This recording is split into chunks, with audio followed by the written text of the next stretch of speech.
Lalaki, hindi ka mukhang babae. Bakit ka nagalit nung tinawag ka ng mga tao sa paligid mo na sir? Mukha ka naman talagang sir.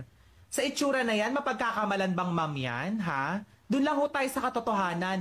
Pasensya na pero hindi ho talaga siya mukhang babae. Mukha siyang lalaking nag-makeup, nagkulay ng buhok, nagsuot ng damit pang babae, para kunyari, babae siya. Humingi na ng pasensya sa yung waiter na na-misgender ka at natawag kang sir, pero anong eksena mo?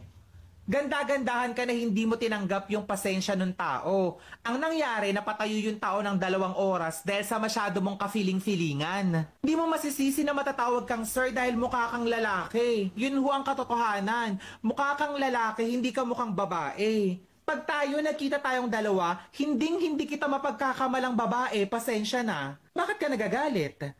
Bakit parang galit na galit ka sa waiter na natawag kang sir? Mukha ka naman talagang sir. Ito yung mahirap sa ibang parte ng LGBTQIA+ community, mga kabaklaan, lalong-lalo na sa mga transgender.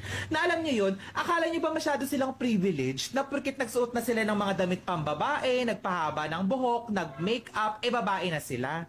Feeling nila, babae na sila, pero ang katotohanan, hindi ho kayo babae. Lalaki ho kayo na nagko-costume ng damit pambabae. Yun ho yung katotohanan. Yun naman talaga, di ba? Alam naman sabihin kong babae kayo. Hindi po kayo babae dahil hindi nyo po kayang magluwal ng sanggol. Period. Masyado kayong ambisyosa. Masyado kayong mga feelingerang babae kayo, di ba? Hindi ho kayo babae, tanggapin nyo na po. Kaya kung may mga taong ganyan na nagmi-misgender ho sa inyo, tanggapin ninyo. Dahil hindi ho lahat ng tao alam yung mga ganyang klaseng eksena na mga pinagagagawa ninyo. Transgender ka, sabihin natin, kung totoong transgender ka at sa puso mo, babae ka, bakit hindi ka mukhang babae?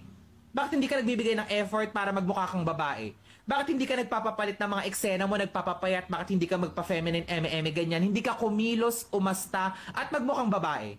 Wag na wag mo sasabihin sa akin babae ka dahil hindi ka babae. Bakla ka. Ang dahil sa ka-feelingera mo, nakala mo babae ka, tignan mo yung nangyari sa waiter. Napatayo ng 2 oras, nabigyan ng leksyon na pwedeng hindi na naman na mangyari kung tinanggap mo na lang sana yung sorry nung bata. Mas matanda ka sa kanya, kitang-kita naman, di ba? Hindi mo naintindihan na yung mga waiter napapagod din yan. May mga trabaho yan. Gabi na, pagod na, kaya akala niya nagmukha kang lalaki sa paningin niya kahit mukha ka naman ho talagang lalaki pero hindi mo tinanggap.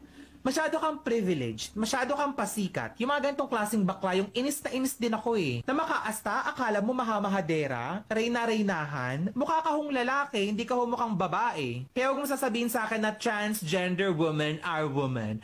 Transgender women ay mga babae eme-eme, peste. Hindi kayo babae, bakla kayo. Pag tinawag kayo ng sir, huwag kayo magalit dahil yun yung katotohanan.